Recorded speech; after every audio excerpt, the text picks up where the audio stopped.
esta interrupción interesante, porque en fin, es una obra fundamental la que se está realizando a favor de Lima, y ya estaba el presidente declarando varias cosas, pero... y donde le dio su chiquita a Susana Villarán, ¿no? Ah, sí, ¿no? Sí. Yo no lo he notado. Pues ¿No la campaña no me tiene muy... Te tiene muy... Yo escuché cegado por ahí que estas obras no detienen el tráfico, están bien planificadas, no se hacen en verano, ¿no? Eso yo creo que está refiriéndose a la Costa Verde. La Costa Verde. Bueno, me pareció. Usted me sigue desviando del tema, entonces ya entremos a la Costa Verde. No, habíamos quedado pues en que el congresista Benítez señalaba que habían peligros en esta norma y que él no estaba de acuerdo. Redondee usted las ideas, por favor. En resumen, yo decía, este proyecto colisiona con la libertad de expresión. Este proyecto pretende que a personas que nieguen leyes derogadas puedan ser sancionados. En tercer lugar, busca que los jueces, en lugar de buscar el valor legal, busquen el valor histórico de las normas, o sea, se conviertan en historiadores. Y en último lugar, digamos, en esta etapa, los crímenes de lesa humanidad, cuando se cometieron antiguamente, lo que buscaron para evitar que se silencien es la norma de negacionismo. Sin embargo, actualmente el proyecto aprobado excluye los crímenes de lesa humanidad. Solo se ubica y se instala en lo referido al terrorismo subversivo. Pero si alguien mañana más tarde niega la matanza de la Cantuta, niega el crimen de Barrios Altos o niega los desaparecidos del Santa, no pasa absolutamente nada. Entonces creo yo que hay que dar un trato igual, porque terrorismo es terrorismo, sea de Estado o sea subversivo. Bueno, vamos a ver ahora qué nos dice el congresista y abogado Freddy Otárola. Quedando todavía pendiente la pregunta de qué efectos creen ustedes que va a tener esta norma aún que se aprobase con limitaciones o cambios, porque a lo que quiero llegar es un poco a definir qué significa una estrategia antiterrorista en el Perú. No la hemos podido aplicar antes, no estamos ciertos de que de repente se puede aplicar ahora. Entonces estamos ante una norma interesante, con sus riesgos, pero ¿es esto suficiente? Obviamente no, pero es un aporte. La democracia tiene que defenderse, no puede ser débil ni boba. En Europa, luego del 45, de Nuremberg, se creó una norma similar, con sus particularidades, y funcionó a la perfección y para nada afectó la libertad de expresión. Lo que hay que entender que esta norma, aprobada recién en comisión, tiene, la figura típica tiene dos aristas que no se separan. Una, negar hechos de violencia, hechos terroristas, pero con un objetivo. Yo no niego por negar, como podría ser el padre de uno de los condenados por terrorismo, y tiene el derecho a hacerlo, sino buscando recomponer las fuerzas subversivas y buscando consolidar posiciones violentistas. Esas son las dos figuras. Pero ahí de la entramos norma. a un plano bastante subjetivo. ¿Cómo se va a probar eso? De que la negación además tiene como propósito incitar a actos terroristas. Esa es la labor del juez y para eso están los jueces. Ahora bien, sí, pues exactamente, era la labor del juez, pero el juez no la va a tener fácil, como no la ha tenido fácil en el delito de apología, y no va a haber nadie sancionado por negacionismo, porque le va a decir, para mí es imposible probar que esta negación lleva a una incitación. No, lo que pasa es que Sendero Luminoso ha cambiado de estrategia. Ahora ha optado por una figura legal para recomponer fuerzas. Y vamos a permitirle eso, no creo. Y además, para nada afecta a la libertad de prensa, porque está dirigido en la cláusula, en la parte segunda, como dice Heriberto Benítez, cuando agrava el delito si es cometido a través de un medio de comunicación masiva, está dirigido a aquellos medios que abiertamente fomentan la subversión, aquellos medios creados no para informar objetivamente. Pero la norma dice eso, sí. Aquellos medios que fomenten abiertamente, no dice eso la norma. Porque ¿qué dice la norma? La norma dice que se condena a aquellos que nieguen hechos terroristas ocurridos en la patria con el objetivo de reagrupar esos grupos y con el objetivo final de incentivar la subversión. O sea, una norma con su consecuencia. De interpretación del juez, ¿no? Por eso, y para eso se requiere pues un poder judicial más proactivo. Ahora bien, la libertad de expresión... Más proactivo, ya estamos hablando de cosas mayores. La libertad de expresión, don Raúl, es, y como todos los derechos, no es absoluta. Admite algunas limitaciones. Una de ellas es la dignidad de la persona humana, que a pocos periodistas felizmente les cuesta respetar, ¿no? Otro tema es el derecho al honor, al buen nombre. Son limitaciones que debe ponderar el periodismo. Y otro de ellos es la necesidad del Estado de defenderse, la necesidad de la democracia, de cerrar a posiciones que casualmente son gravísimas contra la libertad de expresión. Recuerde usted que Sendero comenzó bombardeando canales. Amigo, el Estado peruano, ante Movadef, no ha hecho nada. ¿Qué podría haber hecho? Podría haber prohibido las páginas que salen de Movadef, pero Movadef está manejando una dosis tal de fuerza en el magisterio, porque el Estado peruano no ha hecho nada absolutamente para oponerse a este grupo.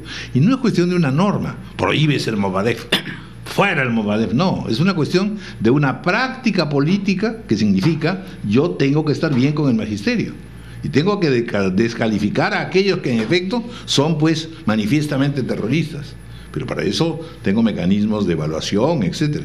Pero no es cuestión solamente de una norma, en definitivo. Por eso le digo, la eficiencia que se pueda tener en esto, el Estado peruano no la ha tenido. Y ahí le voy a repetir un argumento del fujimorismo, que tiene toda la razón.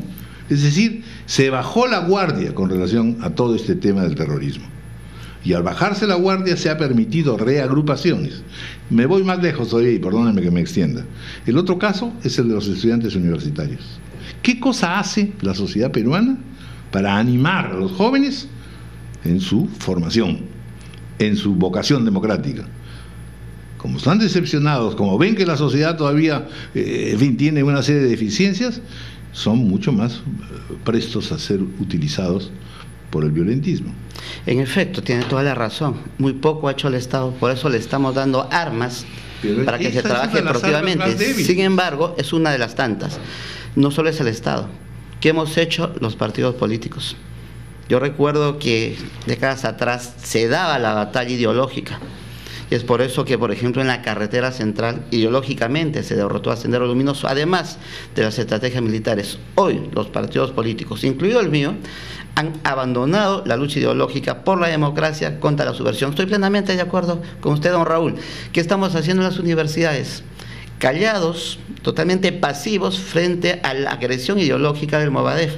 Entonces, no solo es responsabilidad del Estado, es responsabilidad de los partidos, de la prensa y de toda la sociedad democrática. Y un tema adicional, en realidad la propaganda del Movadef no está en los medios de comunicación, está en el Internet.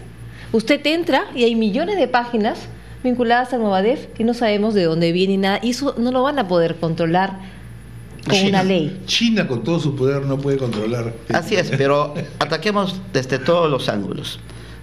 Démosle al Estado herramientas democráticas para evitar hechos que nadie quiere vuelvan a repetirse. Pero ojo, tampoco pues alabemos mucho la estrategia del fujimorismo, ¿no? Y Heriberto ha dicho la cantuta, barrios altos, y como políticas de Estado instrumentalizadas para cometer crímenes. Entonces, tampoco. La democracia tiene que defenderse con las armas de la democracia. No, con las armas. Que estuvo en su primera ruta acompañado de una buena cantidad de gente que tenía una particular comprensión frente a la violencia y el senderismo. No, nosotros ganamos con el plan de gobierno nacionalista.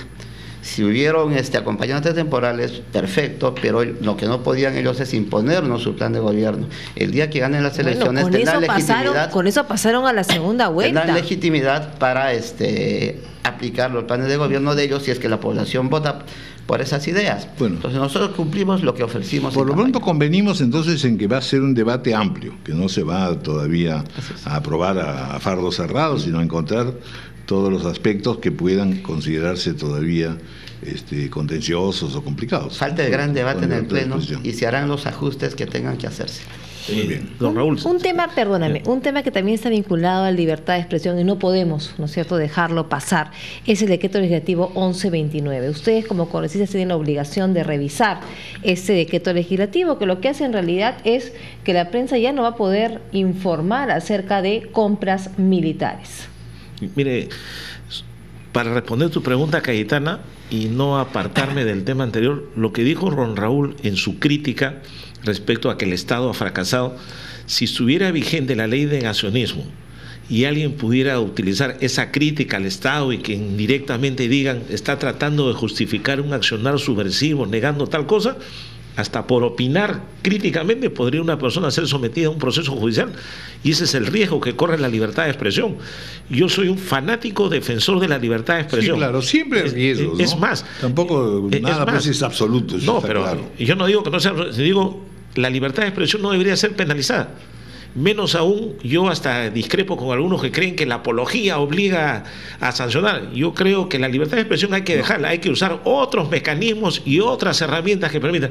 Y sobre tu pregunta, Cayetana, yo estoy en contra del secretismo. No me parece correcto que porque se diga que por seguridad nacional, defensa nacional, las compras de armamentos, municiones o X temas tengan que permanecer en secreto.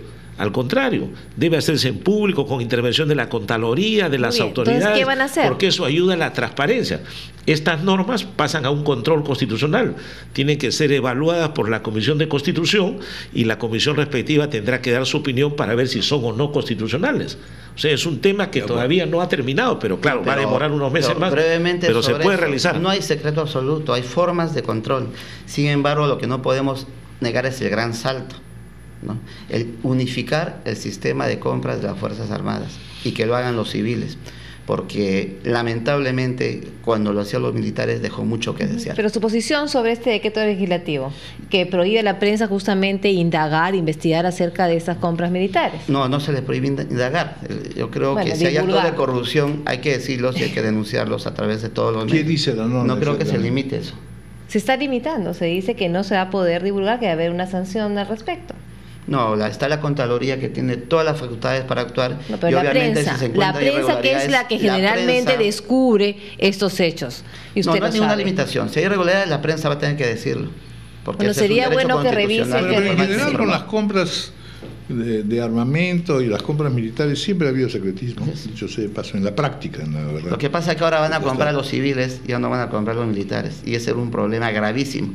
Y pues eso ha motivado la reacción de esos grandes transnacionales de la venta de armas que manejaban las compras desde antes que se convoquen. Muy bien. Bueno, pues muchas gracias.